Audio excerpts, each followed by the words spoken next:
Hi and welcome to this DCP Web tutorial. In today's tutorial I'm going to show you how to install the BIMP plugin for GIMP 2.10. So BIMP is a plugin which allows you to do batch processing on images. So imagine if you've got 10 or 20 or even 50 or 100 different images and they're all quite high resolution and you want to batch process them and reduce the size because you want to upload them to your blog or upload them to an image gallery somewhere or share them via email. Then this is a tool that you can use to batch process lots of images. So the version of BIMP that I'm going to be downloading today is only compatible with GIMP 2.10. So make sure that you've downloaded and installed the latest version of GIMP. So the first thing we'll do is open up the web browser and we'll go to GitHub.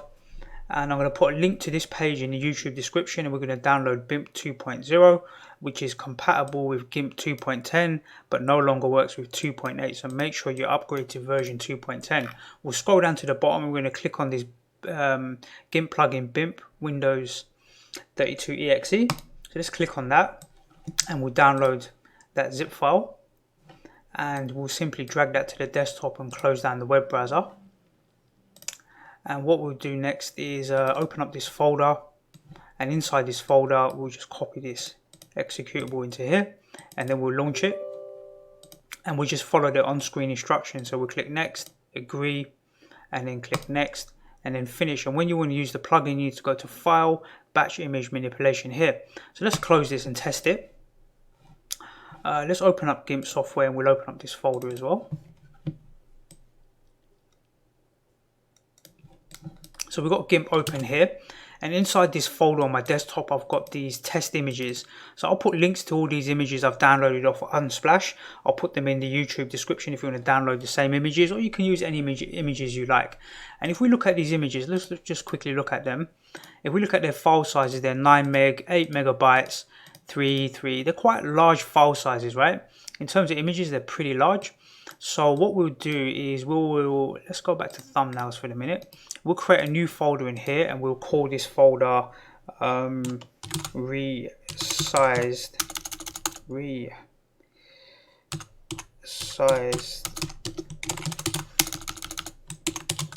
images. So we'll call it resize because we're going to take all of these 6 images and resize them to a specific width which will reduce the file size. So let's go ahead and open up GIMP. We've got that open here. Let's go to File, and now you can see this new option called Batch Image Manipulation. We'll click on that, and the first thing we need to do is add images. So we'll click Add Images. You can add a whole folder, you can open up single images. We'll click single images for now, and we'll go to my desktop, and then let's find this folder, and we've got these test images. So inside here we've got 1, 2, 3, 4, 5 and 6 images.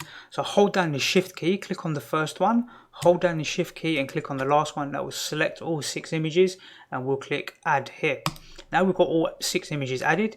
We want an output folder, so we need to output these processed images somewhere. So let's click here and we'll go back to the desktop, and we'll go into this folder, go into the test images, and this time we're going to go into the resized images folder. We want to save them here in this empty folder when we resize them. Let's click OK. So we've got the import and now we've got the output location, and up here we've got different options. So when we click add, there's all these different options. You can flip images, color correct, sharpen and blur, and add watermarks, resize and crop, and all these different things. But for now we just want to click on resize. So when we click on resize, some options are going to pop up here, and inside this plugin we can set them to a certain percentage, right? So we can reduce them by percentage, but I want to reduce by exact size, and in here I want to reduce them by the width. So I'm going to select width only, and I want to preserve the aspect ratio. So you can see the height has been blanked out, so I want to set them to all be 900 pixels wide. So each image will always be 900 pixels wide, and then the height, because I've said preserve the aspect ratio, the height will work itself out. The rest of the options I'm going to leave them as they are. I'm going to leave the resolution as it is, and we'll click OK and we'll click apply. So the software now is going to go and batch process all of those images. It will take a few seconds, so we'll just wait for this to finish. And once it's finished, it will say end, all files have been processed with 0 errors, and we'll click close. And let's minimize this and look at the directory.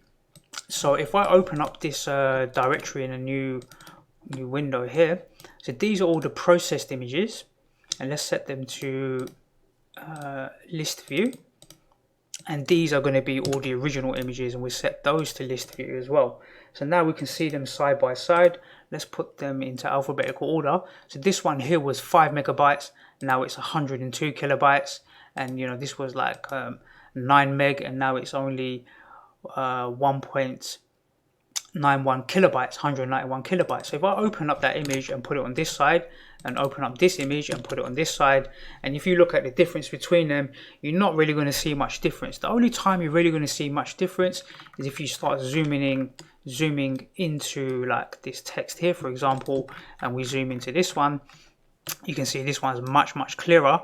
But if you're going to be sharing these just with friends on Facebook, or if you're going to be sharing them via email, let's imagine you wanted to email these photographs you've taken to your friends or your family, and you don't really want to be sending loads of 9 megabyte files via email. You might as well batch process them, and if they're looking at the picture on their computer and it's like this sort of resolution, it's going to be perfectly fine, right? Or if you've got a website and you want to upload all the images to your gallery on your website, you're better off compressing them first and then uploading them afterwards, or at least resizing them. This is not really compression, this is really resizing the images. Compression is really about reducing the file size using JPEG compression or something like this, but we're just resizing them. This becomes really helpful and handy when you want to share a lot of images, but you've got a lot of large images and you want to just batch process them first and then share them afterwards. So that's a good example of how to use this BIMP plugin. I thought I'd demonstrate that to you because we're going to be using that in some future tutorials. So let's close down GIMP. That's the end of this tutorial. I hope you find it useful, and I look forward to seeing you on the next DCP web tutorial.